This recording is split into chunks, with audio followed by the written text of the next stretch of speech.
traffic fatalities, improving response times, and reducing violent crime in Austin. I'm happy to report that in these first 2 weeks of the operation, this partnership has yielded meaningful impact. We're committed to providing regular updates on what that impact looks like and sharing important data with the public. APD and DPS are collaborating very closely.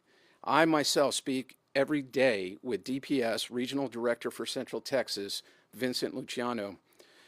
While each of our agencies has jurisdiction over our respective departments, we are in alignment on how to carry out this operation to ensure public safety. I want to first give you an overview of how the partnership looks in action.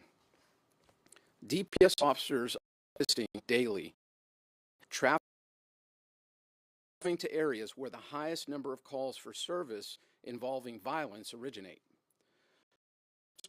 The roadways that traffic analysis has identified as locations where speeding, reckless driving, DWIs, injury crashes, and traffic fatalities are most prevalent. These areas pack and downtown.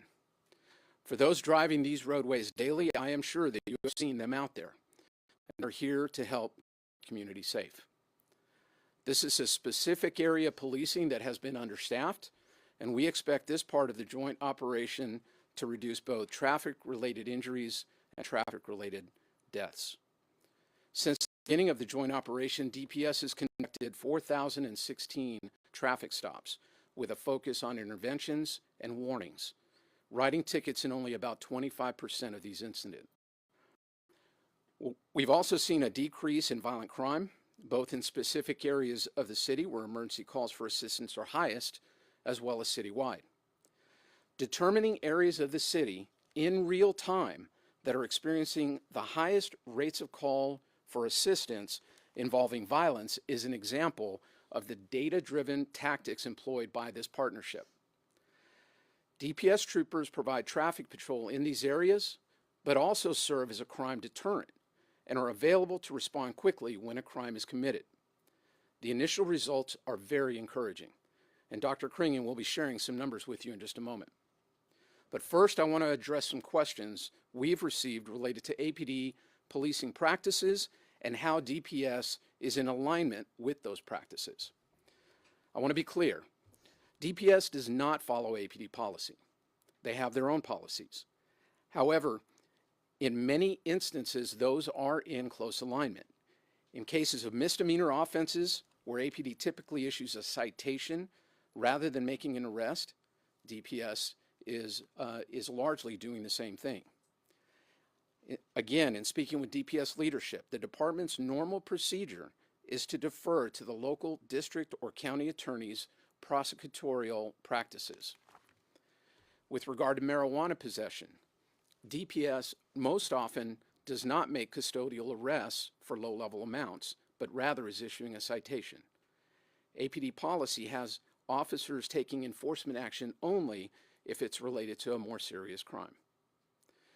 Also, DPS is not focused on immigration issues, only criminal and traffic issues. APD will continue to be the lead agency for calls that are major investigations. These include domestic violence, traffic fatalities, sexual assaults, homicides, and other major crimes. If first on scene, Texas DPS will help secure that scene until APD arrives. APD will then maintain overall control and handle the investigation. APD will remain the lead agency on mental health calls using APD crisis. Among other resources, APD has provided DPS an Austin resource guide to assist them on the calls that they might be first on scene. The resource guide includes information on things like Austin's Sobering Center, Austin's Resource Center for the Homeless, Caritas of Austin, LifeWorks Street Outreach for Youth, veteran resources, and other important community resources.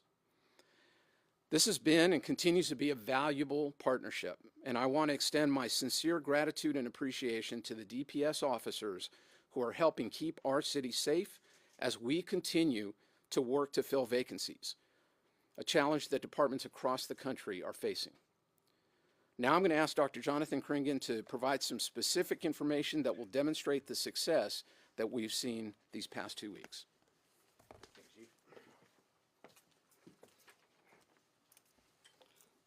So my team and I are tracking a variety of things that are happening in the city.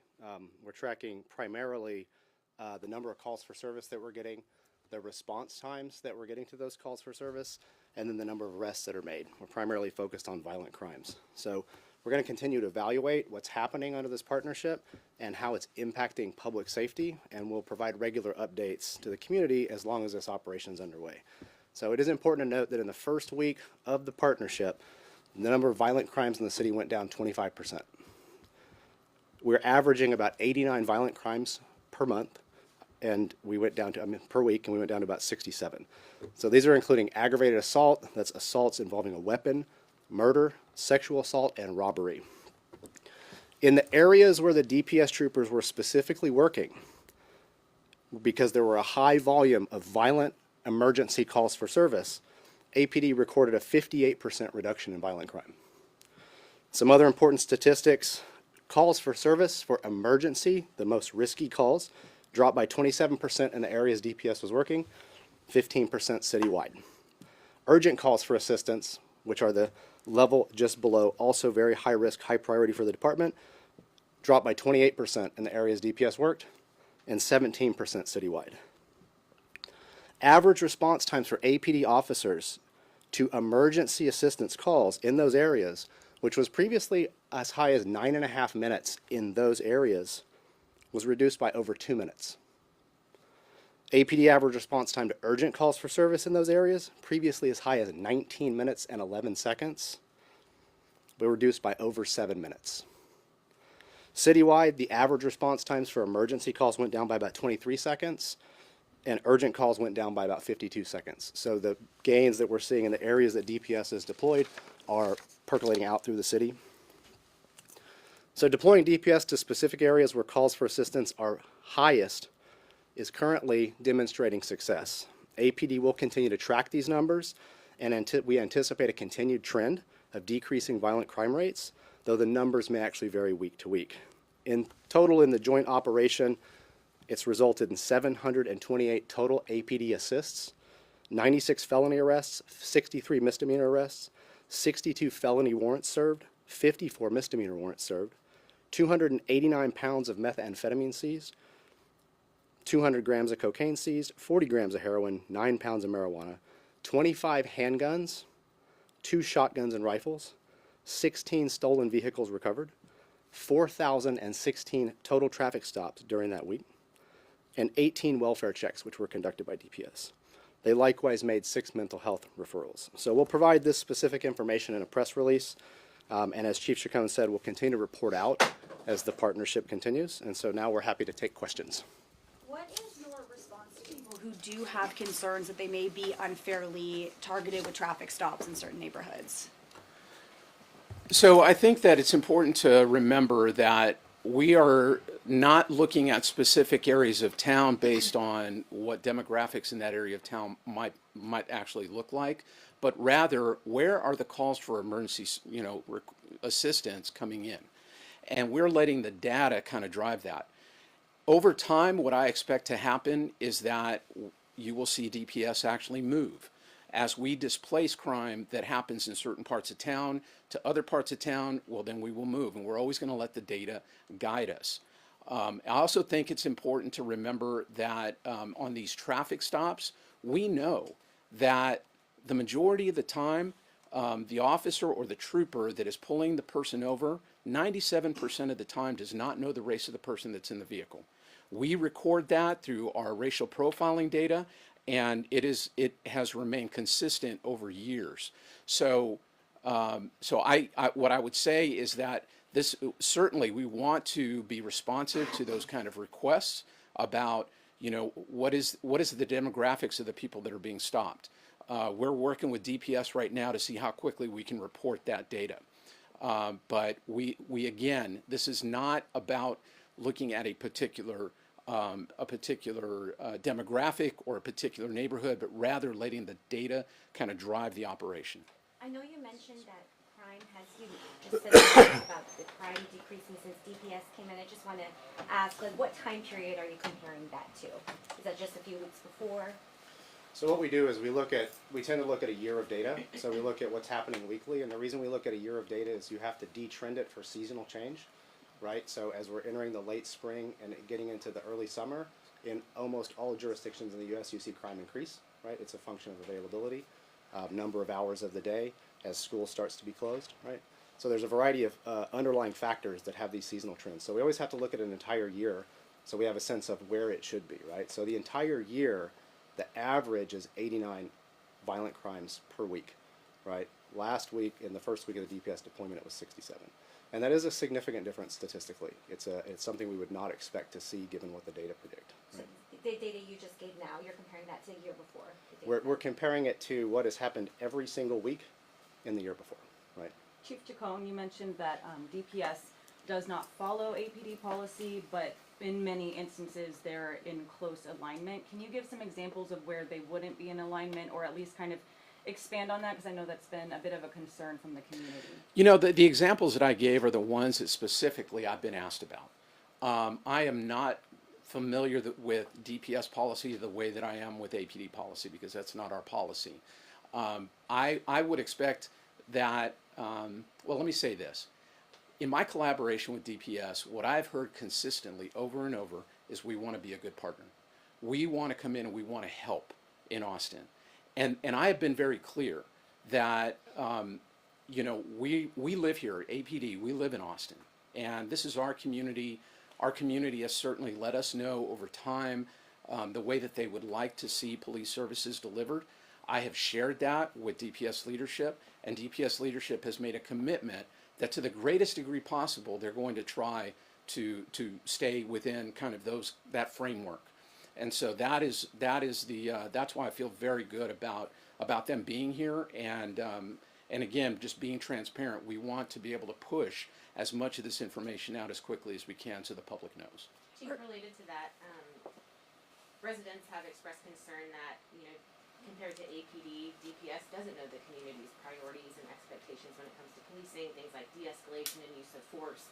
How are you addressing those community concerns?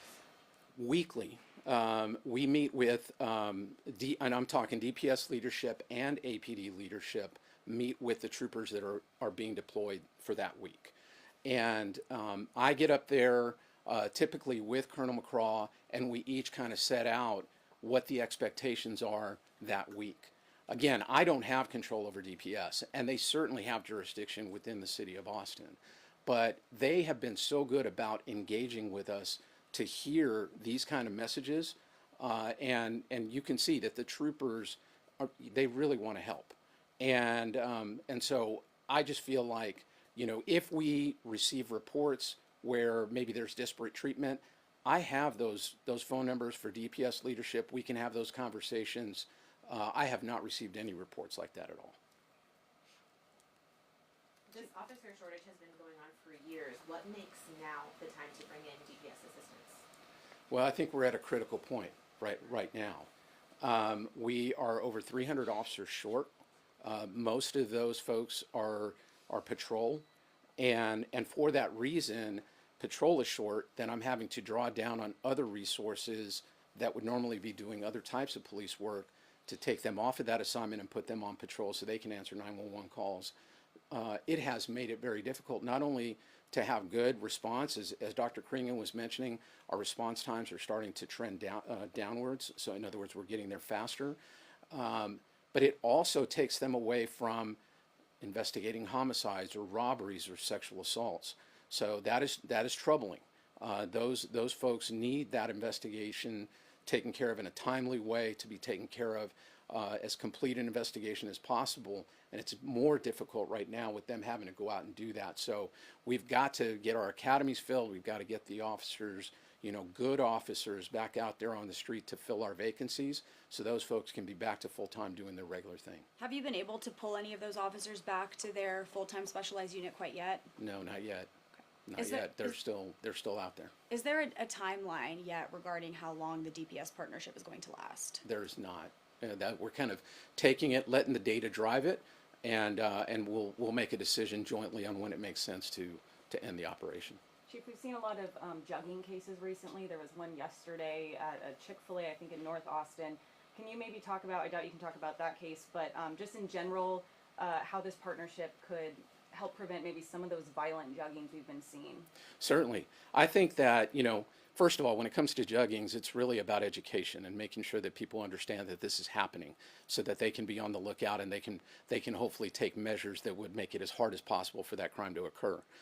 But overall, I think that, like I certainly, as I'm driving around Austin, you see more of a law enforcement presence kind of everywhere you go. And when you have that greater visibility of law enforcement, it is a deterrent. This has been proven over time that people, if they think that there is a chance that they're going to get caught, may just go ahead and decide not to commit the crime.